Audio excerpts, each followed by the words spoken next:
안녕하세요. 선목교회 성도님들 청년부 담당 최진우 전도사입니다. 여러분의 기도 가운데 유초등부, 중고등부, 청년부 연합 수련회가 잘 끝났습니다. 수련회는 이제 시작일 뿐입니다. 다음 세대를 세우는 일은 누군가가 대신해 줄 수 있는 일이 아니라 우리가 스스로 해야 할 일임을 잊지 말아야 합니다. 지속적으로 교육부서를 위해 기도하다 보면 하나님의 때에 놀라운 변화가 일어날 줄 믿습니다. 2022년 7월 26일 화요일 큐티 방송을 시작하겠습니다. 하나님 아버지 감사합니다. 믿음의 다음 세대가 세워지기까지 많은 수고가 필요한 줄 믿습니다. 콩 심은 곳에 콩이 나고 팥 심은 곳에 팥이 나듯 다음 세대에게 신앙을 심어주어 주님의 때에 건강한 신앙을 기대할 수 있는 우리 선목교회 되게 하옵소서. 감사합니다. 예수님의 이름으로 기도합니다. 아멘.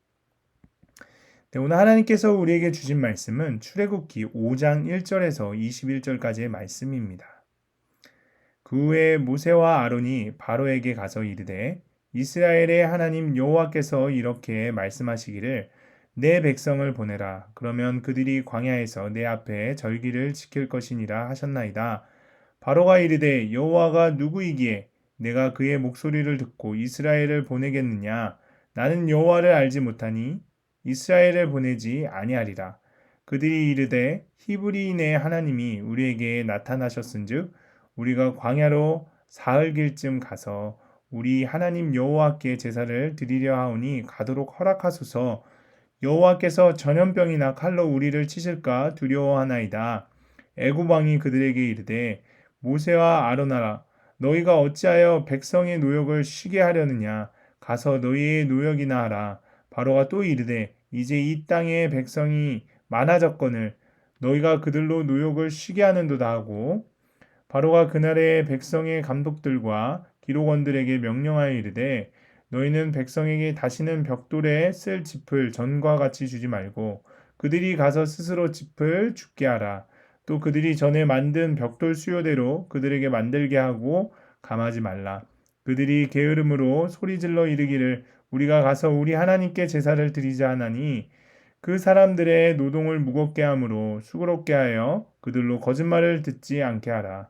백성의 감독들과 기록원들이 나가서 백성에게 말하여 이르되 바로가 이렇게 말하기를 내가 너희에게 짚을 주지 아니하리라 하셨느니라.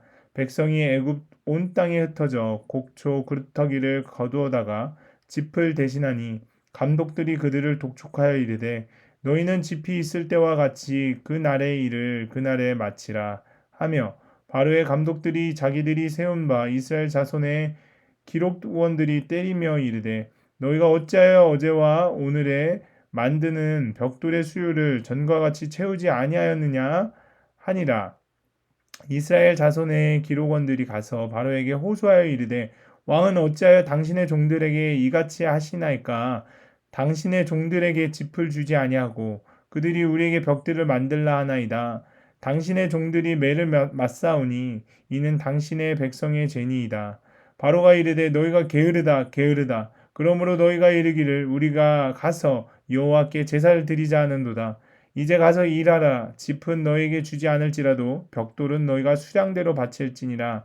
기록하는 일을 맡은 이스라엘 자손들이 너희가 매일 만드는 벽돌을 조금 감하지 못하리라 함을 듣고 화가 몸에 미친 줄 알고 그들이 바로를 떠나 나올 때에 모세와 아론이 길에 서 있는 것을 보고 그들에게 이르되 너희가 우리를 바로의 눈과 그의 신하의 눈에 미운 것이 되게 하고 그들의 손에 칼을 주어 우리를 죽이게 하는도다. 여호와는 너희를 살피시고 판단하시기를 원하노라. 아멘. 네, 본문을 설명하도록 하겠습니다. 오늘 본문을 요약하자면 모세와 아론은 바로에게 가서 내 백성을 보내라는 하나님의 말씀을 전하자 바로는 나는 여호와를 알지 못한다며 거절합니다. 그뿐만 아니라 그는 이스라엘 백성에게 이전보다 더욱 혹독한 노동을 강요하며 그들을 탄압합니다. 이 일로 백성은 모세와 아론에게 원망을 쏟아냅니다. 네, 조금 더 자세히 본문을 살펴보도록 하겠습니다. 네, 1절입니다. 여호와께서 이렇게 말씀하시기를 내 백성을 보내라라고 나옵니다. 모세와 아론은 여호와를 순종하는 의미에서 이 말씀을 바로에게 전하였습니다. 여기서 내 백성이란 말을 주의 깊게 읽어야 됩니다. 바로가 멸시하여 종으로 삼는 이스라엘 백성을 하나님은 내 백성이라고 하셨습니다. 2절입니다.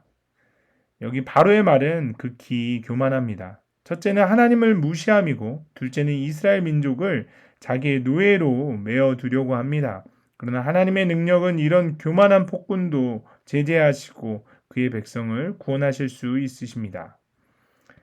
3절에 히브리인의 하나님이라고 나옵니다. 히브리인의 하나님만이 참 하나님이신다는 어떤 그런 의도에서 나온 명칭입니다. 이제는 히브리인의 하나님이 바로와 애굽도 심판하실 수 있는 하나님으로 계시될 장면이었습니다.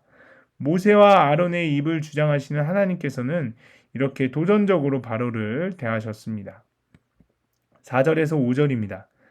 바로의 잔인무도한 성경이 나타납니다. 바로의 심리는 남들의 인권을 전혀 생각하지 않고 사람들을 자기 노예로 삼는 이것만 생각하는 잔인한 것입니다. 이렇게 잔인무도한 폭군의 소나기에서 하나님은 그의 백성을 건져내실 수밖에 없으셨습니다. 6절에서 14절까지입니다. 이때 바로는 이스라엘 민족을 고역으로 괴롭히는 일을 한층 더 강화하였습니다. 이제부터 그들에게 짚을 주지 않고 전과 같이 수량의 벽돌을 매일 만들라는 것입니다. 그 목적은 이스라엘 민족으로 하여 과중한 부역 때문에 마음에 전혀 여유를 가지지 못하도록 하려는 것입니다. 15절에서 16절입니다. 바로가 이스라엘 민족에게 부과한 노동을 강화시키므로 기록원들이 바로에게 진정하였습니다.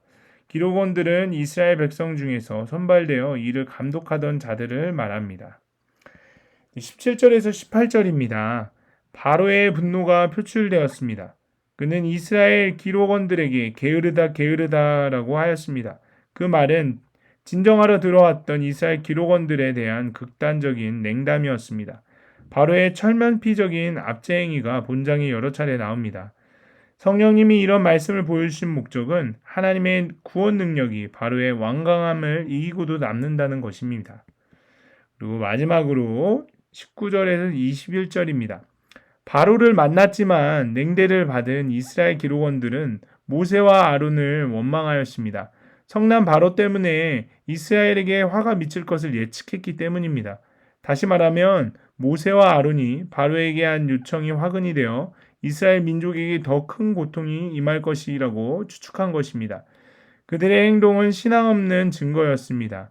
신앙 없는 자들은 어떤 놀라운 일 앞에서 일시적 감동을 받기도 합니다. 그러나 그들은 조그만한 난관이 오면 즉시 배반합니다. 그 다음은 적용입니다. 우리가 오늘 처음으로 적용할 부분은 모세와 아론의 요구에 바로는 압제 정책을 시행합니다. 책임자들을 불러 이스라엘 백성이 지금처럼 벽돌을 구워내도록 하되 그들이 직접 집을 주어 굳게 하라고 명합니다. 백성의 고통을 가중시킴으로써 모든 책임을 모세와 아론에게 뒤집어 씌워 백성과 모세를 이간질하고자 하는 것이었습니다.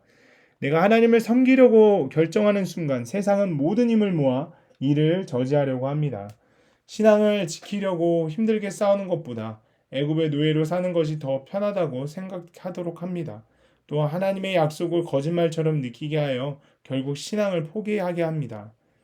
하나님의 약속이 거짓말인 것처럼 느껴지게 할 만큼 지금 나를 힘들어하는 일은 무엇입니까? 우리 자신을 한번 되돌아보았으면 좋겠습니다. 두 번째 적용할 부분입니다. 바로가 격분하여 압제 정책을 시행한 것은 모세와 아론이 그에게 여호와께 제사 드리게 해달라고 요청했기 때문입니다. 노예 민족이 감히 신적 존재와 같은 자신에게 당당히 여호와의 이름으로 제사를 드리겠다고 요구한 것이 문제가 된 것입니다. 이스라엘 자손의 기록원들은 모세와 아론이 전한 하나님의 말씀 때문에 자기 백성이 엄청난 위기에 처하게 된 사실을 깨닫고 그들을 원망합니다. 거짓된 예언은 위기를 가져오지 않습니다. 하지만 하나님의 말씀이 선포될 때 택자에게는 위기가 찾아오기도 하지만 하나님은 그 과정 가운데 구원의 일을 이루십니다. 하나님의 말씀에 순종하여 복음을 전했는데 당장 화가 몸에 미치는 위기를 맞게 된 적이 있습니까? 한번 우리 자신을 되돌아보았으면 좋겠습니다. 네, 우리가 오늘 함께 읽을 묵상 간증은 페이지 147쪽이 양유리 성도의 여호와 하나님을 알기까지입니다. 모태 신앙인 저는 당대 신앙인이신 부모님에게 엄격한 신앙 교육을 받고 자랐습니다. 캠핑이나 걸스카우트처럼 주말에 하는 활동은 당연히 참여할 수 없었고 새 옷은 무조건 주일에 처음 입어야 했습니다. 어린 시절부터 하나님의 존재는 자연스럽게 받아들여졌지만 정작 여호와가 누구신지 알지 못했습니다. 그러다 대학생이 되어 집에서 독립한 저는 그때부터 고삐 풀린 망아지처럼 미디어와 친구를 우상을 삼으며 세상에 빠져 살았습니다. 특히 혼전 순결을 지키는 친구들을 어리석게 여기며 뭘 모른다고 무시했습니다. 그러던 중 제가 다니던 첫 직장이 그룹사로 편입되면서 저는 권고사직을 당하게 되었습니다. 졸지에 실직자가 된 제게 부모님은 외국에 있는 선교단체 훈련을 권하셨고 남동생은 그 전에 주일 성수부터 회복하면 좋겠다고 하면서 믿음의 공동체를 소개해 주었습니다. 이후 저는 선교단체에서 1년여의 훈련을 마친 후 귀국하여 공동체에 속해 취업을 준비했습니다. 열심히 준비하지도 않으면서 매주 교회에 나가고 날마다 큐티를 하니까 잘 될 거야 라고 막연히 생각했습니다. 그러나 좋은 스펙과 경력에도 계속 떨어지니 그제야 저의 기복신앙을 깨닫고 회개하게 되었습니다. 그리고 일주일에 자기소개서 하나씩 쓰기를 적용해 한 달 만에 취업이 되었습니다. 하지만 새로운 회사에서 모든 사람과 잘 지내며 인정받으려고 애쓰다 보니 오히려 상사와 갈등이 생기고 동기들에게 무시를 받았습니다.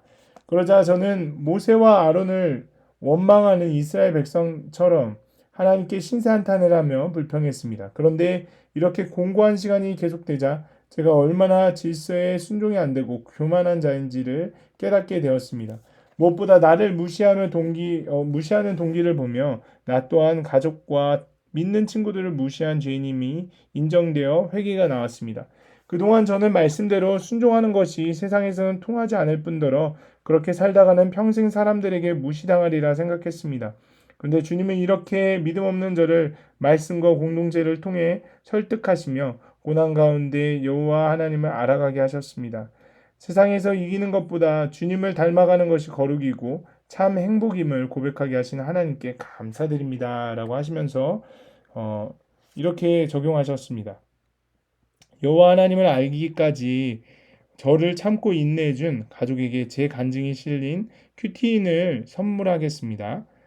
회사 동기가 저를 무시하는 언행을 할 때 똑같이 무시하기보다 그를 불쌍히 여겨주실 기를 기도하겠습니다. 여러분들도 묵상 간증을 적어보시고 주위의 분들과 함께 나눠보셨으면 좋겠습니다. 네, 그러면 오늘 큐티 방송을 마치겠습니다. 사랑의 하나님, 말씀대로 순종할 때 오는 고난을 두려워하여 세상에서 또 세상으로 돌아가려고 했던 저를 용서해 주옵소서. 하나님의 약속을 거짓말이라고 느끼게 하는 모든 시험에서 끝까지 인내하게 하옵소서. 그리하여 여호와 하나님을 단순히 머리로만 알지 않고 말씀에 순종하는 삶으로 알아가게 하옵소서. 감사합니다. 예수님의 이름으로 기도합니다. 아멘.